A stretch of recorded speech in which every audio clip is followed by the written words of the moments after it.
We're back. Good morning, everyone. My name is Jeannie Hughes. I am with the Plant-Based Summit 2018, your #1 summit for discovering practical plant-based eating habits that stick. I am proud and honored to bring you Angela Poch today. Angela is an experienced cook, a plant-based nutritionist, certified master life coach, mother, and wife. Angela is a flexitarian or a lovivore, 95% vegetarian and vegan tendencies. I love that. A graduate from the Total Health School of Nutrition, which specializes in vegan nutrition, Angela continues to research all aspects of health, creating video programs and doing one-on-one coaching to help others have better mental and physical health. She's currently working toward her applied counseling and psychology diploma. Angela Poch has a variety of education.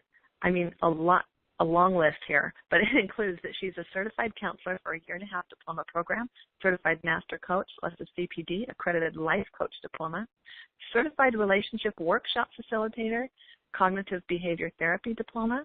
She's got certified depression recovery program director, and she's completed a Top Chef University program of over 200 hours with over 30 years of cooking experience, including writing over 12 cookbooks.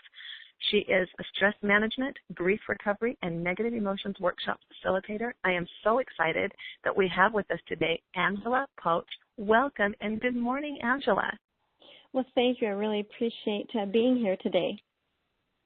Well, I got to tell you, the reason that I am so excited to have you, and Angela, I'm excited to have all of my guests, but I'm really excited to have you today because you bring with you experience in a topic that we haven't had represented on our summit, and that is you talk a little bit about your condition, which was IBS. Is that correct? Yes, yeah. I've had irritable bowel since I was diagnosed at 16, maybe 15, 16. And as a teenager, that was pretty hard. You know, all your friends are eating whatever they like, and so you eat what you like too. And the doctors never really identified foods as being a problem.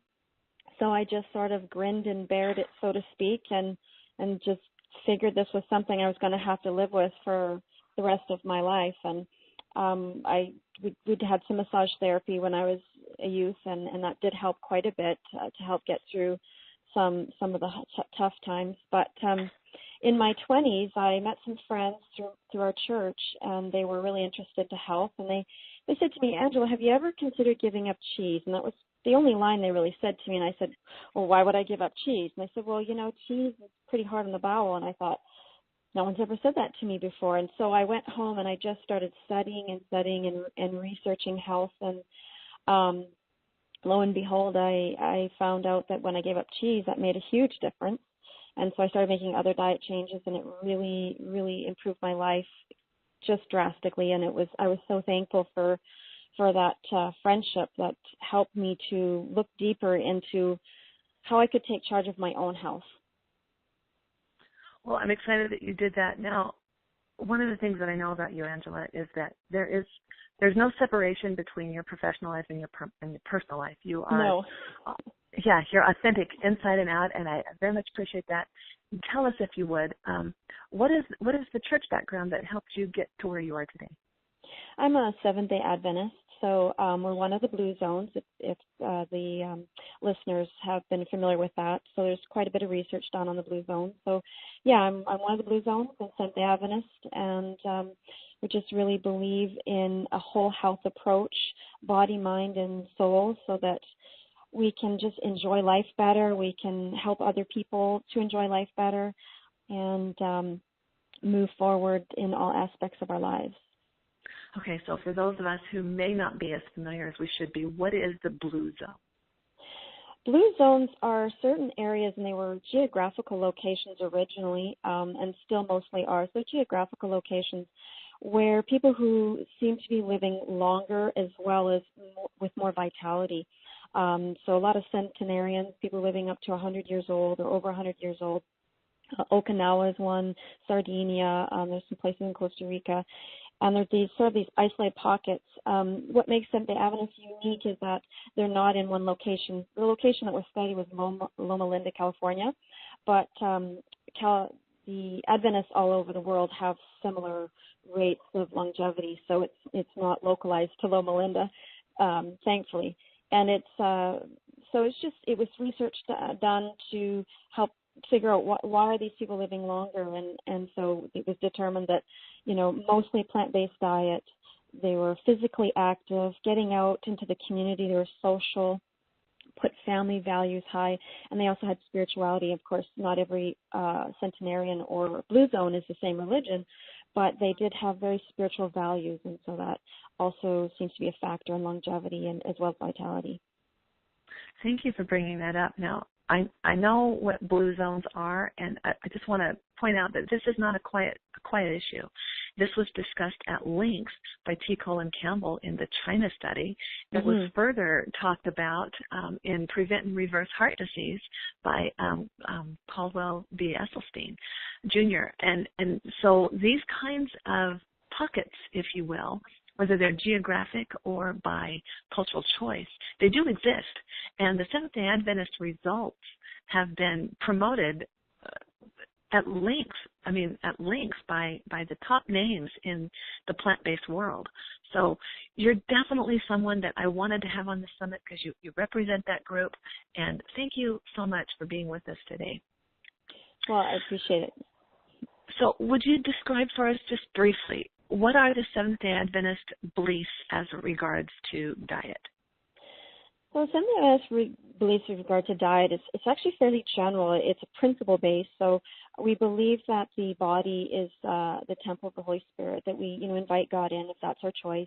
And if we're inviting God to live in us, then to have a healthy approach to be able to be a good steward and to be able to share with others. We value outreach, and it's really hard to do outreach if you're sick in bed all the time. So that's just the main premise. As for the specifics, it really varies very much culturally as well as geographically. Approximately, and this might be an older statistic, so I want to be careful here, but approximately 50% of Seventh-day Adventists are vegetarian, and then a portion of those would be completely vegan. We're seeing kind of a rise in more and more plant-based, more towards, when we say vegan, I should say plant-based. A lot of Seventh-day Adventists will, of course, use honey, but and then some of us don't. But so there's that sort of that segment, and then the ones that do, the 50% that do eat meat, they tend to try to, choose healthy, live active lifestyles. So they try to make healthy choices based on their knowledge, and so that's kind of the system. There's no set rules that, as a Seventh-day Adventist, you have to eat this or you have to exercise so much a day or anything like that. It's certainly promoted by our conferences and our leadership. I am actually on the health committee for the BC conference, and so we do health summits and retreats each year to help facilitate people in learning more about diabetes and heart disease and what is good nutrition, what should I put on my plate. So we're pretty proactive in the communities and within the church just to help people to see what a healthy lifestyle looks like. Well, thank you. I appreciate that. And you come to us from Canada today. Is that correct? You live in Canada? Yes, I'm from beautiful British Columbia. Up here. It is beautiful. Yeah. Yes, it is very beautiful. I got to tell you, I think British Columbia is one of the most beautiful places. Not the most, of course, but certainly one of the most beautiful places on the planet. Love it. So tell me, with your condition and IBS, and with your church background experience and the knowledge you gained there, what have you learned? What has helped you? Well, I've learned a few things. Regularity was really important. So not just what we put on our plate, but making sure we eat at regular times throughout the day so that the body cycle rhythms can stay in tune. Your gastric juices are flowing because they learn patterns. The body's very habitual. So I learned consistency in when I eat. I learned to not be afraid of food. For a while, we learned to start eating healthier. Sometimes we get a little obsessed of food, and I know there's some actual eating disorders relating to that. And so I went through a period of time where I had to deal with that. And, it's almost an aversion to food. When you have irritable bowel, whenever you eat, it causes an issue if it's not perfect or if you had any stress.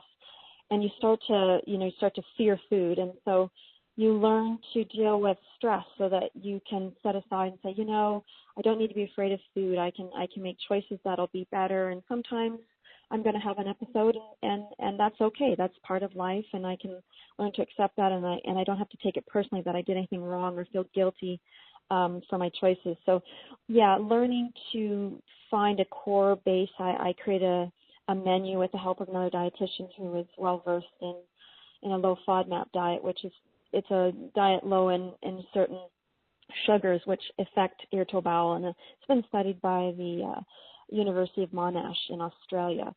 And they have lots of vegetarians who are doing that, and even some vegans. And so just working with Stephanie Claremont and the Monash University, and then trying to make that as plant-based as possible. And most days I'm plant-based, probably probably 4 times a week. I would say I have maybe an egg or something like that, or organic cheese or something. But I do try to put on the plate, lots of fruits and vegetables and things that work for my irritable bowel.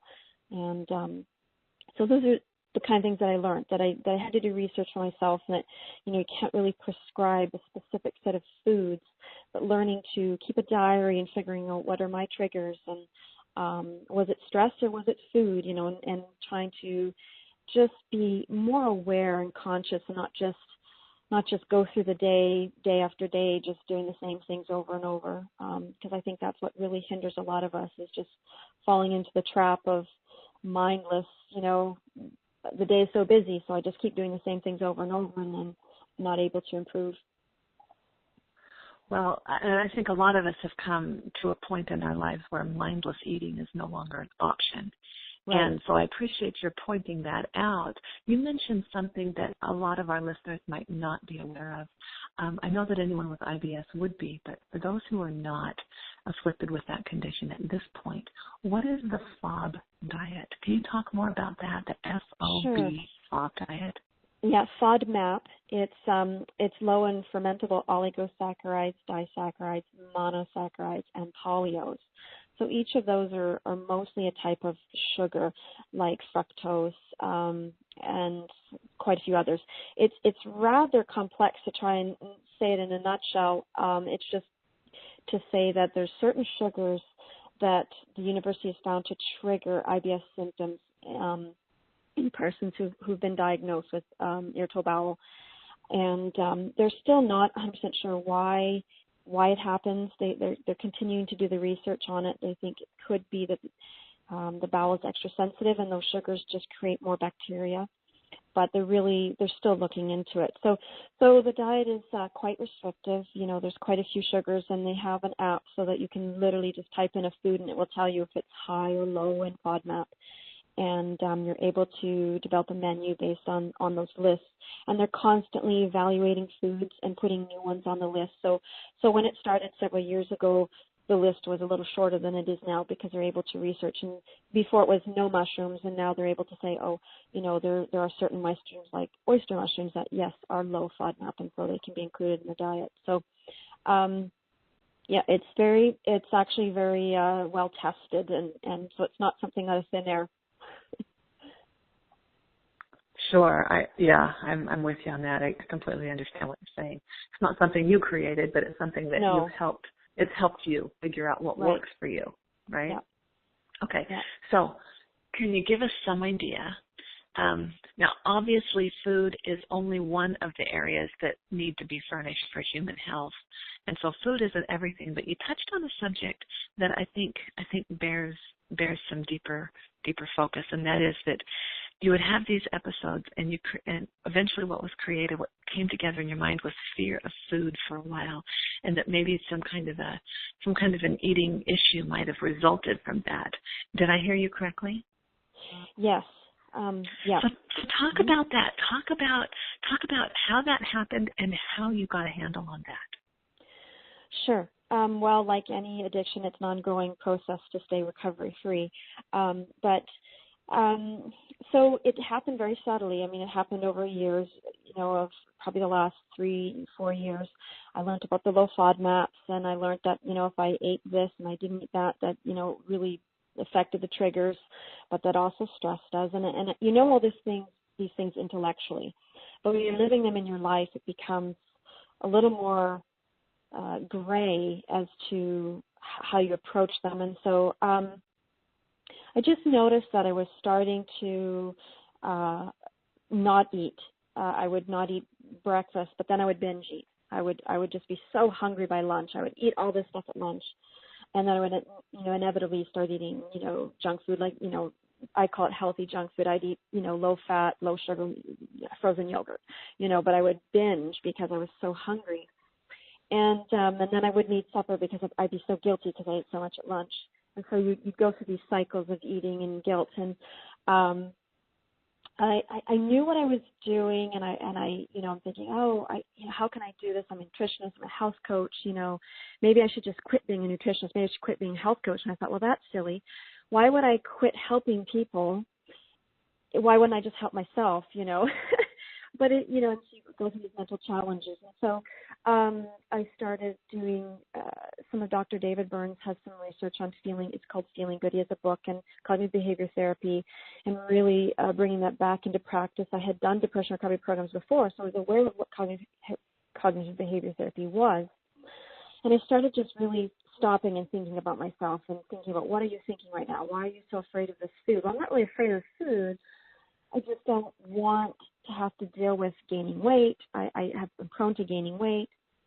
And so, I need to be more proactive. And so now I sit down in the mornings and I consciously decide, how am I feeling this morning? If I am nauseous and I'm symptomatic, then I choose not to have breakfast, but then I have lunch and dinner. But it's a conscious choice. It's not, I'm afraid to eat. And then I also make sure I still have at least those 2 meals. And, I put food on a plate, or at least try to. I don't always do this. I make an effort to do it, but I put the food on the plate so I can see, look, you have fruit and vegetables on there, because I'm very self-critical. And I would think, well, I'm not eating healthy at all, but I was eating healthy. I just didn't, I just had these negative mental filters that I wasn't eating healthy. And I was telling myself I wasn't eating healthy, when in fact, when I would write it out, I was like, oh yeah, I had grapes, and I had salad, and I had, had this food, but because I had half a cup of frozen yogurt, I feel guilty. So I learned to start writing it down, and I'm no longer writing it down, but it is something I'm aware of, that if I start feeling guilty again, then I will start, being consciously aware of writing it down, looking at, am I eating correctly? Is this a distortion? Am I thinking negatively, or do I really need to change what I'm eating? So just learning to be really consciously aware of myself, my thoughts, and what's on my plate. Okay, so you had to go through that process, and I can certainly appreciate that. You went through that process where you had these emotional, I want to call them emotions, but they're fear. I mean, you felt fear. Which if I eat this, what will happen? Sure. Yeah. So exactly. that can be very difficult, and I think a lot of our listeners at some point may have felt similar things. I know that our clients that have weight issues have thought, oh my gosh, if I eat this, I might gain weight again, And so fear of food is a reality for a lot of people. Tell me how you fixed it. How did you say, I don't need to live like this anymore. I've got a plan, and walk us through, if you would. What do you do? Right now, what have you done that has worked that someone else might be able to emulate with your experience? You wake up in the morning, and what do you do? Sure. Well, for me, it starts off with a spiritual connection. So I make sure I take the time to have prayer, to ask for strength for a higher power, which is for me being a Seventh-day Adventist, a loving Creator. And I draw from that strength. I just find a few moments in the morning to just draw strength and have prayer time and that spiritual connection. And then I have a calendar, a Google Calendar, and I literally put in have breakfast, have lunch. I have a menu that I have in the Google Calendar. So if I put my calendar, it'll say, lentil soup for lunch, or waffles for breakfast. And so that takes a lot of stress off of trying to figure out what I'm going to eat. And so I'm able to look at the calendar. It also prompts me, have little emails it sends to me. And so those are some very practical things that I've done. I'm more aware that when I have a negative thought, then like I said before, I just bring myself down to, what did I eat? Was that good? Then great. If not, I'll do better at my next meal, and then set aside the guilt. but make sure that I'm not just going through the motions of, opening the fridge or opening the cupboard, and when I catch myself doing that, then I stop and I ask myself, am I choosing to do this, or is this just habitual? And if it's a choice, then I continue and I let go of the guilt and I continue with whatever I was doing. But if it wasn't a choice, if it was just into the cupboard and I'm opening up a chocolate bar, then I can choose whether or not to eat that or not. And then I can, evaluate that choice based on my thoughts and decisions. But so literally bringing myself aware is actually one of the practical things I'm finding very helpful, to not just find myself going through the motions throughout the day, but literally, am I choosing this, or am I, you're always choosing it, but I mean, really thinking it through. So those were some of the things, that connection in the morning, having an actual menu that's on my calendar that prompts me, also having a bit of social support with my church, but also with other low FODMAP groups on Facebook, to be able to just, if you're not feeling good that day, just put it on there, and you tend to get a flood of comments right away. Oh, I felt that way, or go girl, or any kind of those things. So people are finding a challenge getting social support. I would highly encourage. There's Facebook groups for just about anything. So yeah, absolutely. So how valuable have you found that planning your meals from day to day, has that been beneficial for you, or has that not been beneficial for you? Extremely beneficial. And I don't always follow the plan, but it's there. It's a structure. It's like a backbone. So it's there. And then I literally have options. So sometimes I'll be like, I'm not sure if I want to make waffles. So I'll say to my son, do you really want waffles today? Do you want something else? And I'll kind of, put out a couple different options to pick from. So I don't always, it's not that I follow it, religiously, but having some structure so that I'm not just feeling like I have no idea what to do, was extremely helpful. And, I still have days where I do that, and so will anybody, but just remind yourself that it's okay to have some of those off days and just get back up and go for it again. Well, I think that's probably good advice when it comes to lots of things, well beyond just eating. But if you fall off the wagon, by all means, get back up and try again. I think that's what we're here to do, right? Mm-hmm. Yeah, it's something that is really important. I find that sometimes, especially when we start, I was actual vegan for about 5 to 10 years. And, I would feel so guilty because I had a leather saddle, and so a lot of these feelings, these emotions can hold you back. So keep moving forward. I'd highly encourage people to keep moving forward. And if you have a health condition or some other reason, or a family member that's holding maybe one part of it back, don't feel guilty. Just keep making positive choices moving forward. Moving the needle forward on our health and our behavior that creates our health. I think that is key. Now, Angela, I wanted to ask you, you were very generous in your gift to our listeners today, and you were offering 1 month free on bodymindhealthcoach.com. Can you talk a little bit about your free gift? Yes. So bodymindhealthcoach.com is my website where I have all my courses. I have video courses on there. And there's some free ones on there. So even if they miss this link or they can't find it, or there's several free ones that are available on there already. But this gift is for all the viewers and listeners to get all of the courses, which is normally a paid monthly subscription. But they can get the first month free. And if they have any trouble, they're welcome to contact me. But so I have courses on, plant-based nutrition for fighting inflammation, which is helping to fight disease, nutritional therapy, plant foods that can help repair DNA, becoming a vegan, vegetarian, flexitarian, the differences between those. I also have a lot of free cookbooks.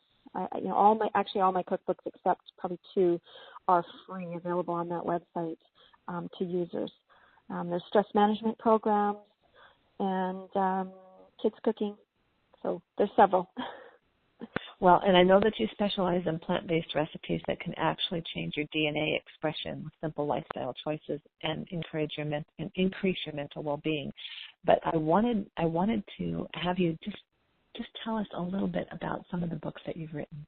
I know you've got 12 cookbooks out there, and I want to hear a little bit more about them. I did a series of 7 to begin with, one where there were sort of categories. So one was on cakes and desserts, and one was on bread. I'm sorry.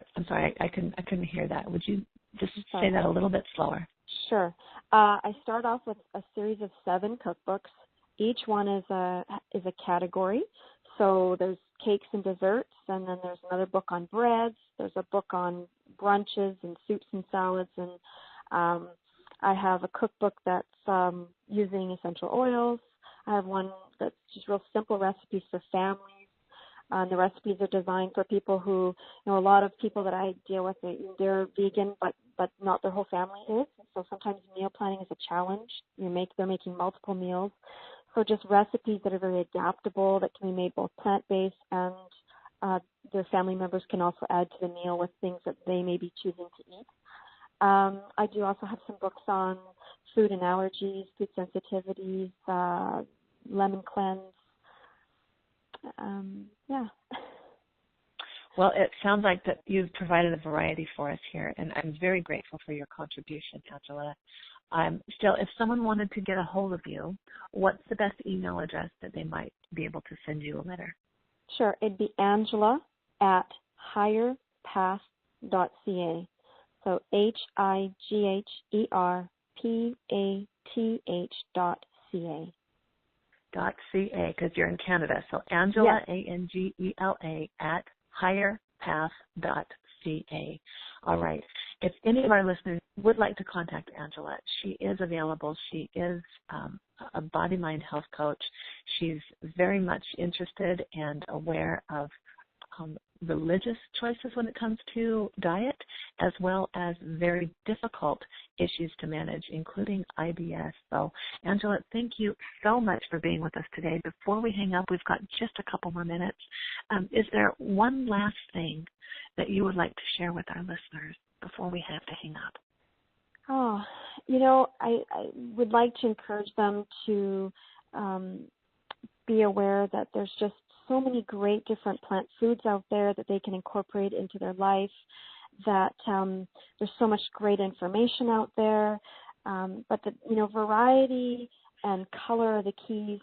Sometimes all the information can be overwhelming, but finding really specific what works for you and researching that, but then also just stepping back and enjoying the food, enjoying the life that you have, exercise and getting out and working with other people, and just that whole total health package to having optimal health. Each day just find something to be grateful for. And one of the seminars was that they said, when you're shopping is the time to be concerned. Read the labels, be aware of what's going into your shopping cart. But once it's on the table and you're sitting down to eat, just be grateful for that food and enjoy the meal. Yeah, I appreciate your saying that, because, changing one's diet or developing one's diet is a very personal and intimate practice. And, occasionally my children will say to me, but Mom, can I eat this or that? And it's some processed food that they know that I wouldn't approve of. And I say to them, well, did you already? And they'll say, yes, Mom. And I'll say, well, I hope you enjoyed every bite. Please do not feel guilty and harbor emotional damage as a result of that. Just move on, get back on that horse, so to speak, and ride the healthy path back.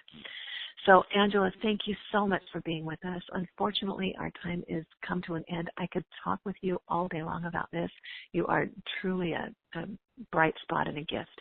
So thank you very much. Angela Poch, ladies and gentlemen, thank you for being with us, Angela. Thank you, Jeannie.